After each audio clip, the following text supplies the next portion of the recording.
Bismillahirrahmanirrahim. Alhamdulillahi rabbil alamin. Wa sallallahu wa sallam wa baraka ala sayyidina wa habibina Muhammedin wa ala alihi wa sahbihi ajma'in.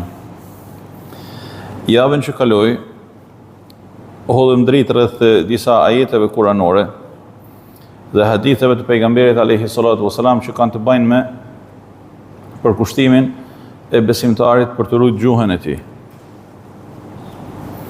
Edhe unë dalëm njëkohësisht tek pyetja që Hazreti Ebu Musa al-Ash'ari radiallahu anhu i bani pejgamberit alayhi salatu wasalam kur i tha: o i dërguari i Allahut, cili prej muslimanëve është më i miri? Ejul muslimina afdal.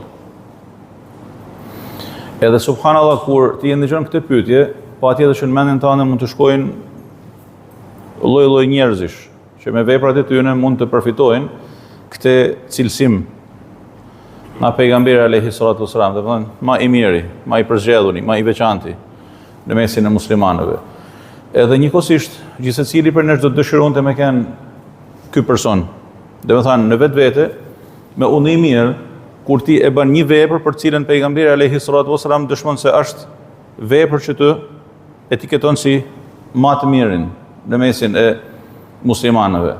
Dhe kur themi më i mirë në mesin e muslimanëve, kjo nuk thotë se është një person i vetëm. Mund të jemi të gjithë ne ky person. Dhe kur pejgamberi alayhi salatu wasalam thotë më i miri i besimtarëve ose më i miri i muslimanëve është ai që edhe tregon një prej cilësive, është duke na thënë: o musliman, o besimtar, bënu ti ky person. Tamam. Dhe çfarë kuptimit ka që ti më ndëgju se pejgamberi alayhi salatu wasalam ka thënë më i miri i besimtarëve është dy pika, ai që vepron këtë dhe këtë. Që do të thotë? Do të thotë si: o filani, bënu ti ky person, bënu ti ky më i miri. Hajde bujrum, dëshmoje aftësinë tënde për t'ju përgjigjë pejgamberit alayhi salatu wasalam. Përndryshe do të ngelej feja folklor, siç e shohim dhe e dëshmojmë në shumë shoqëni, ku feja thjesht lexohet, nganjëherë recitohet në vargje, edhe ngelet folklor asgjë më tepër. Në jetën e përditshme pastaj ka sjellje tjera, ka rregulla tjera, ka rrjedh tjetër jeta e njeriut. Ndërsa në Islam është e kundërta. Atë që e ndëgjojmë, përpiqemi me vepru. Siç na porosit pejgamberi alayhi salatu wasalam, kur thotë që atë që ju kam urdhnu me vepru, e atë që ju kam ndalu me u largu prej saj. Dhe me thënë, Islami është fe praktike të dashurit e mi. Është fe largë pretendimit. E kemi përmendur edhe më përpara ajetin kuranor ku Allahu subhanahu wa taala na tregon se zemrimi më i madh i Allahut është për cil kategori njerëzish? Ata të cilët yaquluna ma la yaf'alun. Do thonë, tamam, atë që nuk e veprojnë. Pra, pretendojnë diçka, por nuk e veprojnë atë. Po kur pejgamberi alayhi salatu wasalam thotë që më i miri i muslimanëve është, dhe më thënë: o filani, bujrum, edhe bënu ti ky më i miri. Dhe mos mendo paralelisht që po dhe filani ashtu bën si unë, edhe filani ashtu bën si unë. E alhamdulillah. Qëllimi i këtyre mësimeve është me u realizu një shoqëni elitare, një shoqëni vlerash, ku njerëzit garojnë për të bërë të mirën. Dhe kur themi njerëzit garojnë për të bërë të mirën, jo thjesht për t'i dhënë një gotë ujë njëri tjetrit, po në çdo aspekt të jetës, me kënë elitar, edhe përnjës drejt të mirës. Për pejgamberi sallallahu alaihi wasallam çfarë tha? Men salima al-muslimuna min lisanihi wa yadihi. Dhe më thënë, më i miri i muslimanëve kush është? Ai person nga gjuha dhe dora e të cilit janë të shpëtuar muslimanët. Shumë e thjeshtë në pamje të parë, po kjo është shumë e vështirë në realitet. Madje pa me pa në realitetet tona, shumë prej zënkave, e tendencave përqarëse, e inateve, e kacafytjeve, e grindjeve, e vllavrasjes, e urrëties, e smirës, e zilis, e tjerë, nga kjo bote hirtë, e kanë burimin nga këto dy detaje, gjuha dhe dora. Ka thënë një fjalë të gabume, ka sha, ka shpif, ka trillu, ka dëshmu në mënyrë të rrejshme, që është prej gjunaheve të mëdha në Islam, me dëshmu rrejshëm, sa njerëz janë surgjinos, e sa të drejta i kanë ikë të zotëve për një dëshmi të rreme, edhe në këtë vend, edhe në këtë tokë. Sa vakëfe janë zaptu pa drejtësisht, dhe janë fitu pa drejtësisht, dhe ju janë ba letrat pa drejtësisht, edhe me dëshmi të rrejshme, edhe këtu në Shkodër, edhe gjatë këtyne viteve pas 90-ës, këtyne viteve të ardha të demokracisë, gjoja. Sa veprime të këtij kalibri vrastar ka ndodhur edhe në këto vitet e fundit nga dora, ajo dora zullumqare, që nuk ka frikë Zotin, që nuk ka besim në Zotin, që nuk llogarit as njerëzit. Sa padrejtësi ndodhin në këtë vend, edhe askush nuk flet, dhe askush madje edhe nuk guxon për me fol, se thot dikush apo është kam rrogën, kam bukën e fëmijëve. Është e frikshme kjo, të dashurit e mi. Atje në zemër të Shkodrës është një ndër zullumet më të errëta të historisë pas vitit 90. Ajo që po ndërtohet atje, kemi thënë edhe më përpara, është një krim i madh që është bërë nga dora zullumqare e dikujt që nuk beson tek e drejta, dhe që nuk ka frikë Zotin, dhe që nuk merr në itibar njerëzit, nuk ka respekt për njerëzit. Ajo është tokë vakëfi 100%.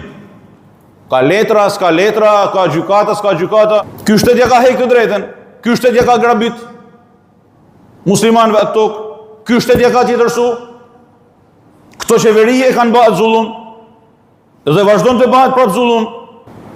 Edhe më rolet, dikur shkurën e flas këtë bisedë, më rolet, edhe unë e di se ka të drejtë me unë rol, sepse në shtratin e zullumit, ku është shtri, me thanë të drejtën sot, pa tjetër që im rolet fyra dikujt.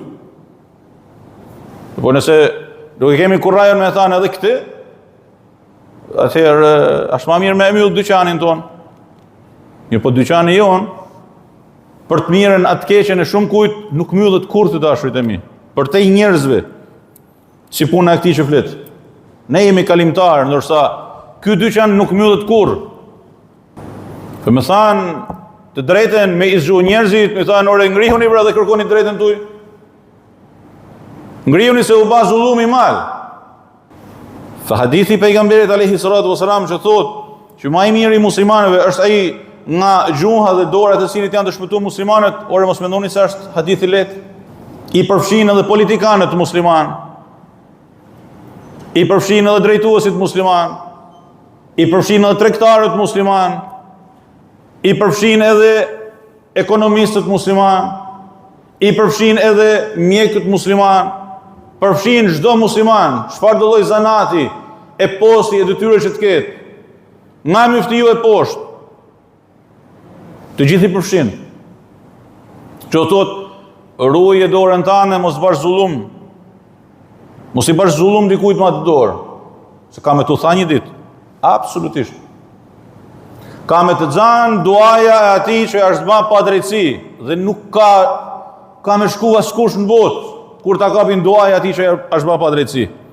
Dhe në këtë tokë, edhe në këtë vend, e në këtë qytet, janë të shumët ata që ju është bën pa drejtësi, madje edhe në mënyrë sistematike. Prandaj mos u habitni, të dashurit e mi, kur shohim se shumë gjana nuk shkojnë siç duhet. Zgjidhja shumë e thjeshtë, më thotë dikush, keni ngel duke thënë vetëm ato aspekte negative. Jo, të dashurit e mi, ne nuk themi aspekte negative. Ne themi zgjidhjen edhe zgjidhjet për katrahurat ku është ka ta ndizë vendi dhe shoqënia. Por duhet për me i thanë gjanat, që ta kuptoj njerëzit se nëse e veproj këtë, ja pasoja. Largimi nga besimi, abuzimi me besimin, në vleftësimi i thirrjeve të elitave fetare të kombit e ngjashëm, sjellin në këto realitete. Prandaj Njeriu duhet me batobe, njeriu duhet me u kushtëzu me atë çfarë don Zoti, sepse është në tokën e Zotit. Por ti në tokën e Zotit, mos të bahemi në marrëdhënie me Zotin ton e me tokën e tij, siç më thon disa të dashtun që kanë hap biznese hotelerie, edhe më thonë që është një soj, një gjins që vinë andaj nga zonat e lindjes, matë pa pastër, matë damtor, matë pa bes, matë pa parashikueshëm, ma të kanjos, sa ato nuk kemi pa në njëherë. Vinë, hynë në dhomë, veç kur dalin, më thanë, elhamdulillah që dolin.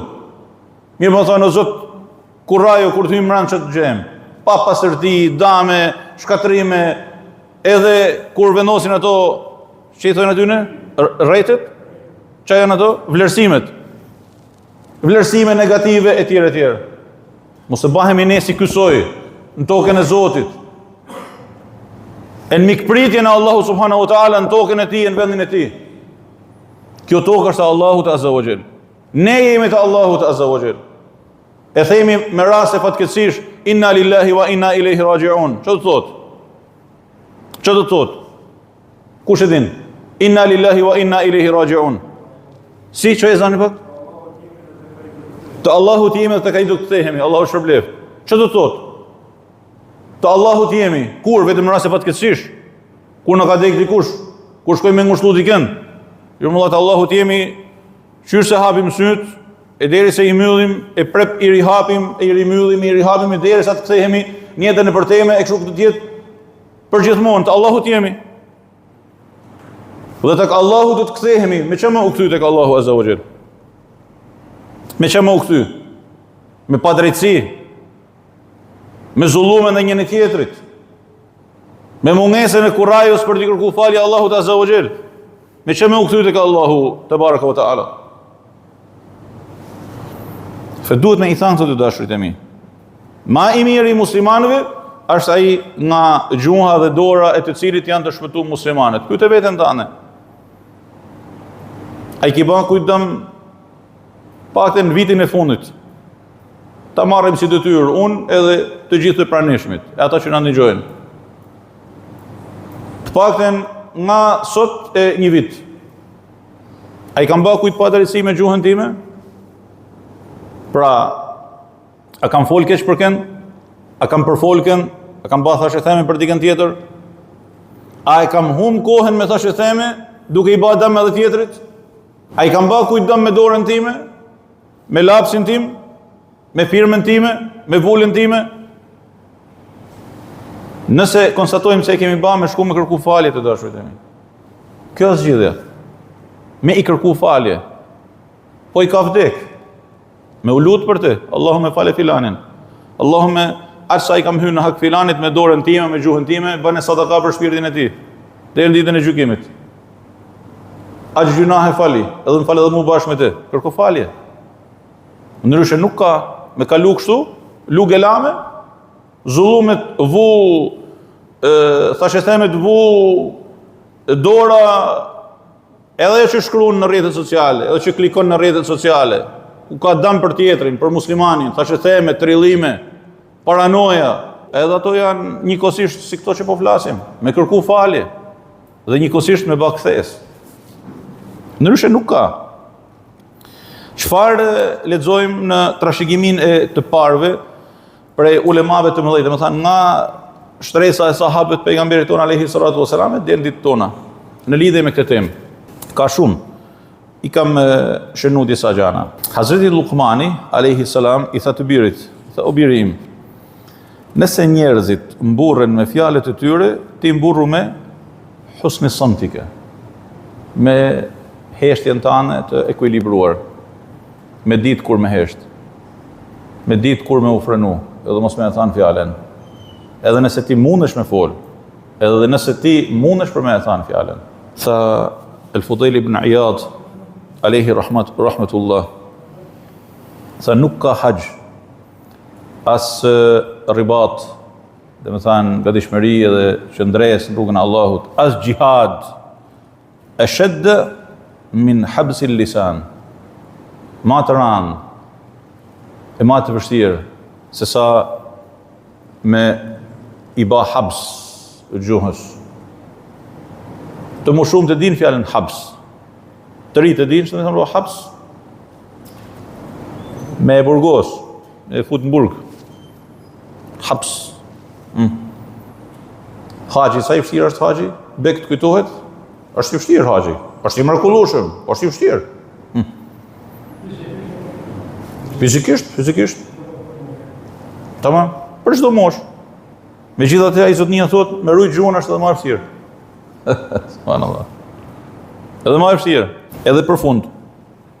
Hazreti Lukmani alayhi salam i tha të birit, nëse fjala do të ishte prej sermi, serm është argjendi.